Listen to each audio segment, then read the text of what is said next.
Thank you very much. It's a pleasure to be here. I came all the way from Germany, especially to here. Well, that's not the whole truth. I came from Broughton-Astley, our Glatt office in Leicestershire. Yeah. And yes, I would like to give an overview on our approach to the modular chemical API synthesis. And to give a bit of a background, I'm a graduate of Teesside University in Middlesbrough, graduated 30 years ago. And after that, I graduated in process technology at Dresden University.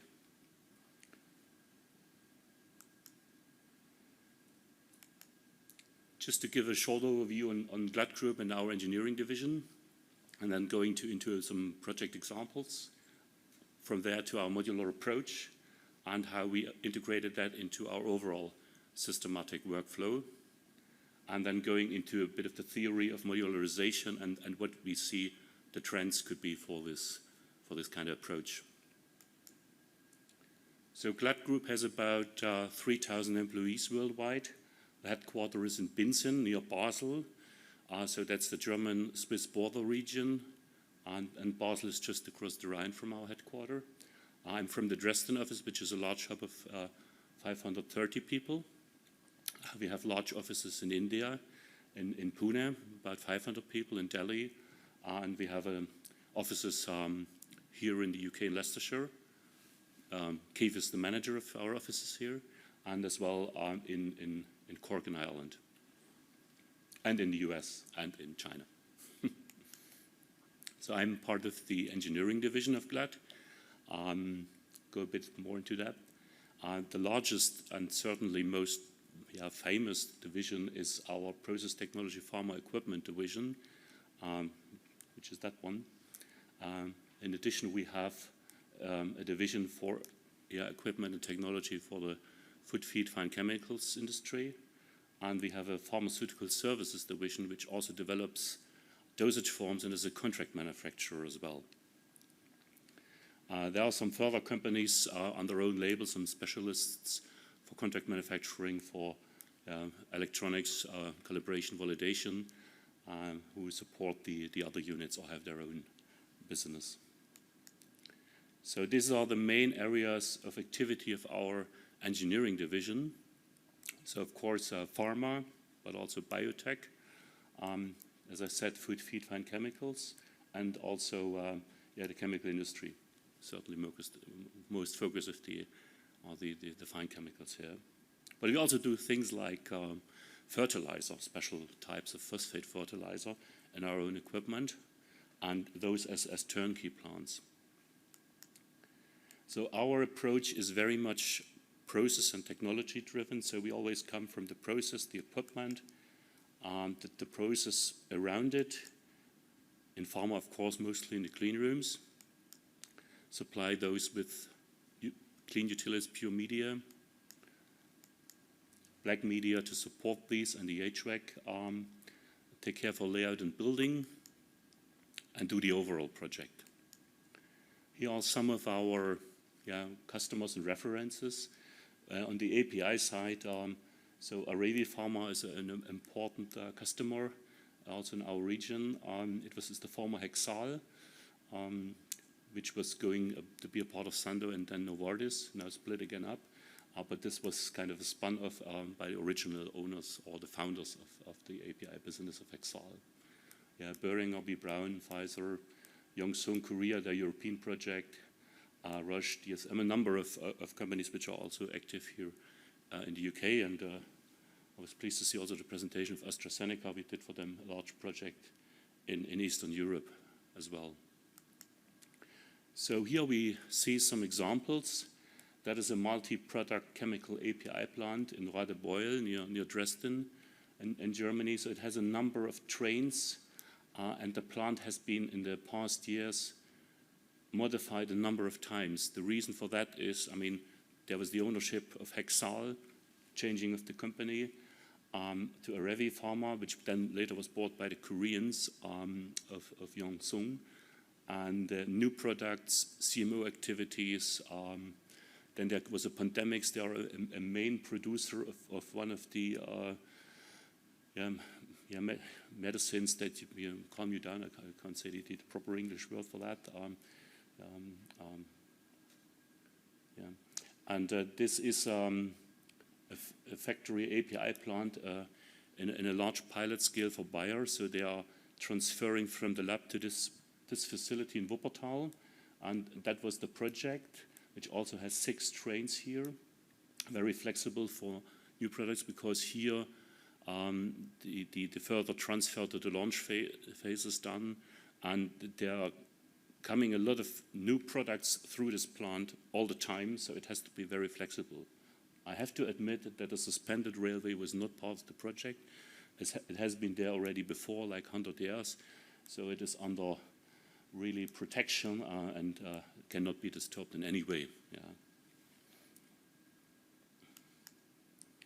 So this is an example of an API plant in Denmark using glass and glass-lined steel. It's actually Novo Nordisk, and it's a facility from an engineering phase for API plant at Böhringer Ingelheim, Germany. So here we already see typical principles, having the supply shaft and having such modules here where the main activities like reaction, separation, drying, etc. take place. On the biotech side, we're also working on API or ingredients. This is an enzyme production in Leuna, near Leipzig, and that's a high containment API plant. It's the final step after the dryer in Basel in Switzerland. Yeah, also the projects in China. That's for a joint venture of a company from Ingelheim with a company in Shenzhen, or Shenzhen, whatever it's pronounced properly. And we also worked in Scotland. That's in Dalry. That's a company which was, I thought, was first DSM and then Roche, or the other way around. So that's also part of our activities.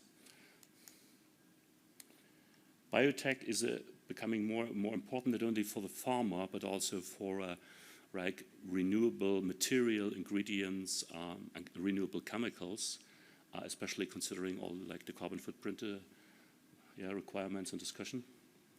So we have designed last year the biocampus in Straubing in Bavaria. That is at the moment in the phase of being already approved for the construction. So construction is going to start in June. That's from the engineering phase. And here another plant in the chemical side in Leuna for the receiving raw materials on a natural base from wood, from celluloses, hemicelluloses, and lignin. Yeah, beautiful API plant for the Roche antibody plant in Basel, Switzerland. And this is something completely different. This is the fractionation of human blood plasma. And from there, via a process called cone fractionation, it's actually possible to derive and produce matters like albumin, gamma globulin, coagulation factors like factor 8, factor 9, and that's in Marburg, Germany. So that was a project in the range of about 360 million euro. We also did projects in Eastern Europe. That's a design for a factory in St. Petersburg before the war and the problems started. And that's a factory in Russia we designed 2010. This business at the moment is, of course, stopped and on hold. But it was also important projects. Yeah. Further examples in Denmark, modular plant for Merck in Darmstadt. So all these projects go through several phases, and we're always starting with like the URS, the task, and then from there making either a study or going straight to concept design. Defining really the individual concepts for each part of the project, the process, the automation, and then based on that we are developing the basic design or basic engineering and going further into extended phase, basic design phase, detailed design phase. In parallel, the equipment is procured either directly by the customer or with support of our team. And then, of course, it goes further to construction, installation, IQ, OQ. Most of you are familiar with these terms, which are part of the commissioning of the pharmaceutical plants. And then, of course, it goes over to the final PQ and PV. And the handover to the clients is usually at the end of the OQ, so that the responsibility then for the operation and the process validation is with the client, but we support it from sometimes. There are typical documents that are prepared in the engineering phase, in the concept phase. These are conceptual schemes, even before we do the PFDs, the process flow diagrams, to see how this is connected, what is transferred from where to what and how. And also discussions related to GMP, where we have like, where's the hygienic zone, what is part of the technology area, what is part of like class C, class D. So that's all discussed as a part of what we call design principles. And for the APIs specifically, there is the consideration of the whole pathway of the synthesis. Of course, there are the typical main steps like the reaction and feeding to the reactor the different ingredients and raw materials. And then after reaction, like separating and then going to the next steps. But these kind of loops or reaction pathways, to get to one product, sometimes you have to repeat with different parameters these pathways with a completely different synthesis step using the same equipment. It's not so straightforward as one looks like, going reaction and separation, crystallization, drying, etc. It can go in circles and with different parameters, so the cleaning becomes very important. And then the discussion, if this is a multi-purpose plant, how the configuration is set best for such a requirement. So the conventional way, when you had an example here, was like having the separation, and in the example there was a double cone dryer, and the occupation and the usage of the equipment was considered. And you said, okay, what is like the bottleneck? What is like, how can we have the process more efficient? And these kind of occupation charts are used there's an Excel sheet behind that to actually determine the capacity and the number of equipments. So there might be, for certain parts, single equipment, but some might be parallel. So the most efficient configuration in that example was to have like a second crystallization vessel, because this was the bottleneck of that process part. So still in the chemical API, the batch processing is the dominating procedure in context also of certain requirements and the thermodynamic and kinetic reactional parameters to those.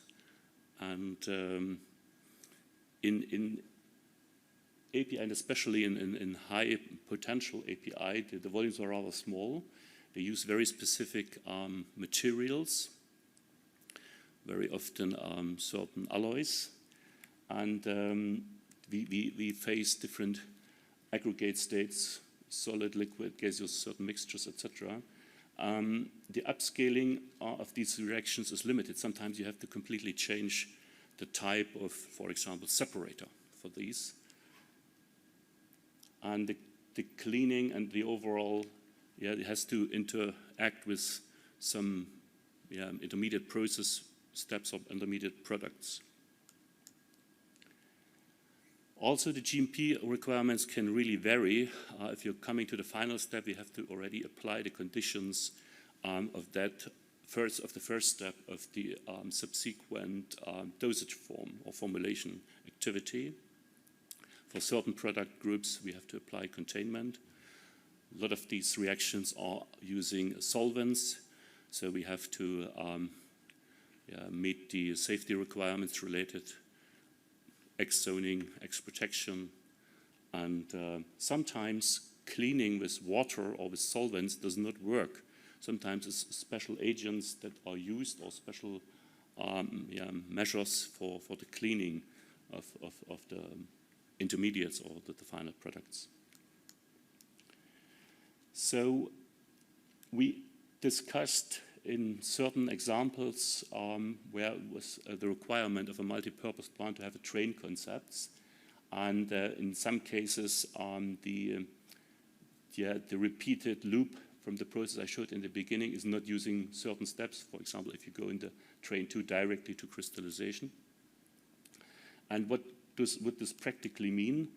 That you would not need certain equipment, so there can be a discussion of optimizing that in a specific way via consideration of the occupancy and also the requirements. If you have a high clean room requirement around the equipment, so you have to be careful. You can't do this in the first part of the process steps. And in this, the parallel synthesis has the situation that the investment costs are high because you need a lot of equipment and flexibility is low. And from that came the thought of the approach in combining this in a different way, and using that in a modular way, playing around with these process steps in such way to use it more flexible, having in the consequence less equipment, meaning low investment costs as well, and also a higher flexibility in the maintenance. The concept is not really customized approach, but providing the platform for a number of kind of suitable steps. On the other hand, means they are not specifically optimized for a particular process. And also, if you change from one product or one intermediate to the other, the cleaning becomes very, very important. So to avoid cross-contamination, really the strict cleaning procedures have to be applied. So here we see an example of a plant which was originally designed for, it was designed for Ireland from a German company using the favorable investment conditions in Ireland. And the yellow color here means that this is already an area with a higher clean room classification. And so we assigned here the different units to different areas. And we have here, all the colors represent different clean room classification. And to have like the concept how many levels the building should have, how many bays we would have on one floor, and what is interconnected with what and how, we came up to this conceptual, looks a bit like the Rubik's Cube. And but we also had to consider in that particular case that there was the requirement of keeping extension options available for future. And so we ended up in the particular project with this configuration and also further extension options in the project. So the method behind is really starting from design principles where the technological requirements are defined, considering then or related to that also the GMP requirements, the equipment arrangement, which is kind of the basis for the layout,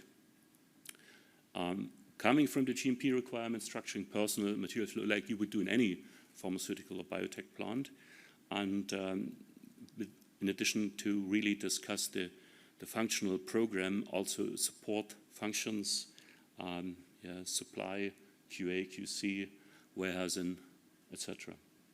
And if it is API, certainly the solvent topics, but also can apply to the biotech. And in biotech, additionally, could be requirements on biosafety. So this is a standard procedure which we also use to train our young engineers, that there is a method behind. So you cannot jump like project phases. You need to go really the steps to have a complete project. So this method is called accommodation schedule. In other references, they call it functional diagram. It's a method more or less based on ISB guidelines. We applied for biotech API, for chemical API, as well as dosage form projects. So it is very important to structure the personal and material flow related to the clean room zoning. Where are the airlocks?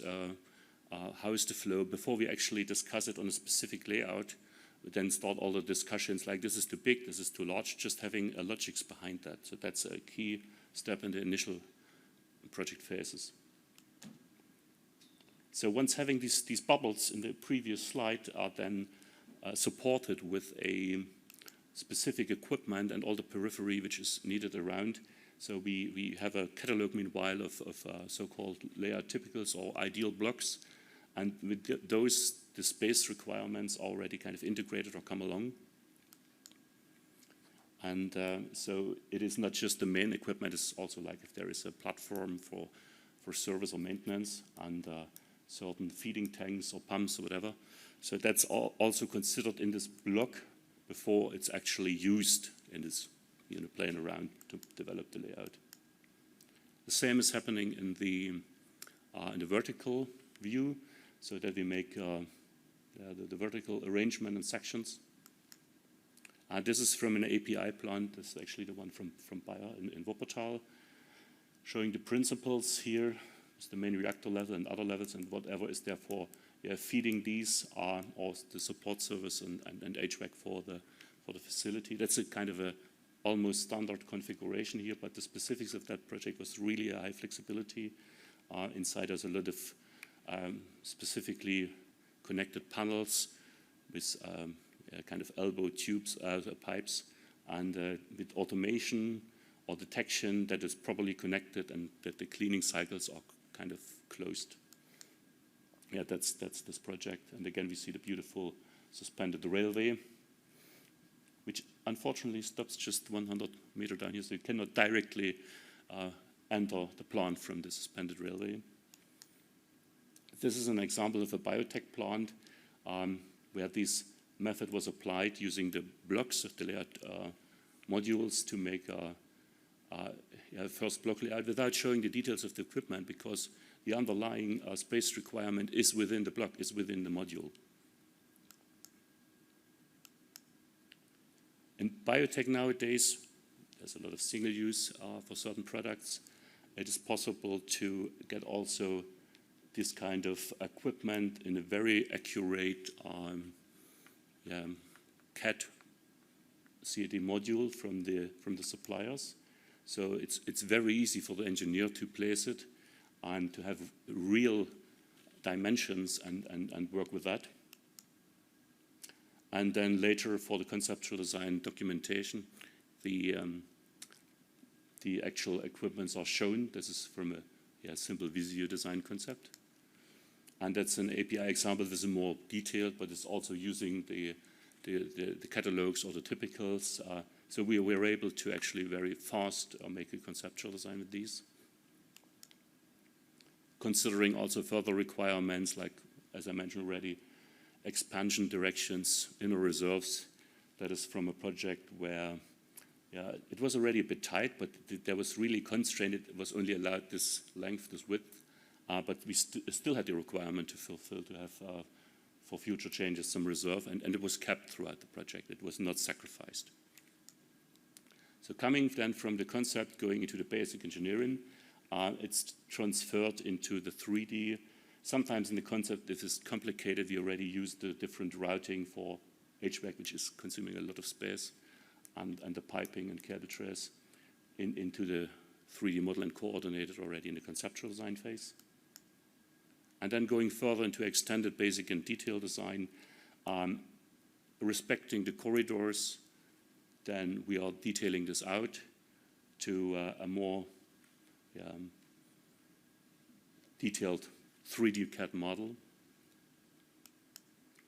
And this is the 3D model of a large biotech plant in Frankfurt Höchst for insulin. So we see here fermenters. At this stage, it was just one fermenter of 60,000 liters and a kind of a whole tank or receiving tank or harvest tank. In the middle of the project, they already decided to do the extension and put number 2 here and number 2 as well. And so these are isopropanol storage tanks, and here is the media and buffer prep, and then it goes for there's some seed and scale-up fermentation, and then it goes up further the steps to the first part of the downstream process, and then later for the next part of downstream crystallization, freeze drying, and then it's the warehouse. In that project, if you add to the model the steel construction, the supports, you can already see that it looks more filled, more complex, and you can also notice how important is the coordination of the actual structures, because it's all prefabricated and delivered to the site. So that's adding the HVAC on top of the steel structures. Yeah, and we are using mostly for the building portion from Autodesk Revit for building and for HVAC, also for cable trays. And for the equipment part, we're using AutoCAD P&IDs for the P&IDs and Plant 3D for the 3D modeling. It's also part of the Autodesk product family. The integration is not 100% perfect yet, but it's in a good way. Having such detailed 3D models, it's very easy and very important to use those for the whole discussion of maintenance, of accessibility, of cleaning, sloping in the context of GMP, etc. And then approve it in the model, have a design review with the customer, and then agree on it, and then give it a release for the prefabrication. And so from there, we actually pull out the parts list or the material takeoff, and generate the actual isometric drawings, which then go directly to the piping company, construction company, to further prefabricated, and the spool pieces are put on the shoulder, brought to the site, and then the plant is soon completed. Yeah, so that's the insider impression of the, and Hitesh probably knows that. It's the building 95 in Basel, the antibody plant. So that's all 6 pieces of 15,000 liter fermenters here. Yeah. A very quick view, if we have a few minutes more, into a facility for gene therapy medicinal product, which is a product group of ATMPs. Here, the flexibility was the first requirement. It's a biotech CMO in Germany, and so they have the opportunity to use different areas with their own airlocks specifically, so that it is possible to change the product or the use as a upstream, downstream, rather easy, of different cleanroom classification. And the second layer of flexibility here was that it is possible to change all the HVAC systems here and what is connected how very quickly, so that it's feasible to change even that layout if it's required for a certain customer, take the clean rooms out, and rearrange the HVAC zoning, number of units, size of the compartments, areas. So that was part of this. They used prefabricated concrete elements in the project. They were delivered, put up, and within days, really, the building was there. And what is rather unusual, they started to put the facade onto the building when they were here, was still, putting the elements there, and already the facade company, which was a different company than to the construction company, or subcontractor at least, they were starting on the facade already. And then very quickly installing the clean rooms, and the first installations for utilities, clean media. So the method behind that is this pyramid, which is starting from the level 1, which is really the single equipment, and then adding the supporting functions that belong to such a unit on the level 2, so the connected functions, and having these blocks for like a unit, and then as we are putting together these units into a whole functional area, and with these it's possible together with some architect or our layout department to have like the different building types. So it's very easy to do a study or a concept for kind of projects. Yeah, so to summarize, the modular approach, it gives you a lot of flexibility. It can lower the investment cost, and it can save time for planning as well as for execution.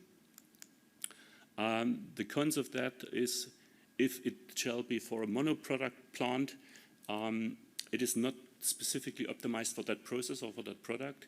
So that is really to be evaluated. Is this a multi-purpose plant or a single product plant? Some customers came to us, it is a mono plant, and 5 years later, just did the commissioning, said we have a new product. So it is recommended to anticipate, would there be something coming in the future? Sometimes the future is closer than you think.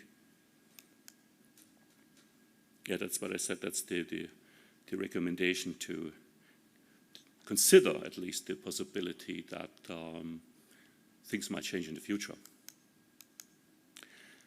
As an engineer, we also speak about GEP. That's the good engineering practice. Most of you as a pharmacist know the GMP, but we also, in addition, consider the GMP. And the question is, where was good engineering practice found first? So we searched for that and found an early documented citation in our city of Dresden. So that's the beautiful Baroque building of the Zwinger. And the originator was our Duke, which became later the King of Poland, August the Strong, really a big guy. And he addressed his architects to apply structuring and scrutiny in the design so that all his people will find this building and result in really appealing and enduring quality. So that is already a requirement to the engineers, addressed from a ruler by the time of our city. And I don't have a photo now from today. If I would show it, it is still a very beautiful and nice structured building. And ask yourself, seeing your facility, how will that look in 300 years? Yeah? So that is the anticipation and the look out for that from 1719. So that was an overview on our approach on this modular plant design and engineering. And I'll be happy to take and answer any questions you might have. Thank you so much, Dirk. Really interesting. Any questions for Dirk? Right. What was the furthest away? Thank you, Dirk. Very interesting. I noticed that in Asia, the buildings, they are much more voluminous. So you look at the HVAC area, you can properly walk through. You don't have to crawl on all fours, not like in the West. So do you have a different design type then for Asia compared with designs for the West? Just because here the smallest volume is the best, and over there you can have as much as you like? Yes, when I compare, we did projects in Malaysia and in Vietnam, and you mentioned the HVAC. I mean, the humidity in the air is a completely different thing. The cooling requirements are higher, so the HVAC itself is larger. Also, building there is cheaper, not in terms of material. That's kind of almost the same if it is not concrete. Yeah, if it is certain like steel, that's kind of the same. But labor is cheaper, so it is not that of a problem to build a bit larger. If you see this example here, the Rush building, you know, there were existing buildings here, and meanwhile there's huge towers on the other side in Basel. So there were space restrictions, and you've seen the floor plans are a bit of congested. So it was the most important thing to stick to that limit. Whereas in Asia and a number of countries, or yeah, including India, they often take new land, and there you can develop. Yeah. On the other hand, you have to bring infrastructure, yeah, and prepare it. So that has been an issue in some of the projects at the moment, like in Kazakhstan. The amazing thing is that some projects that were started in Russia now have moved to Kazakhstan and Uzbekistan.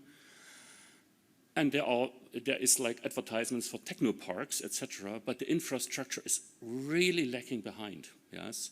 So then comes not only the space requirement for those, but also the requirements for who's building the road, who's paying for that, who's building the sewage system. Yeah, and we have seen examples in India where it was, you know, the customer was not willing to pay for that. So we have to see the overall things. But yes, you're right. There is also my impression that they are a bit more spacious there. Yeah. Any more for Dirk? Okay. Well, thank you so much, Dirk. Thank Very you. good. Thank you.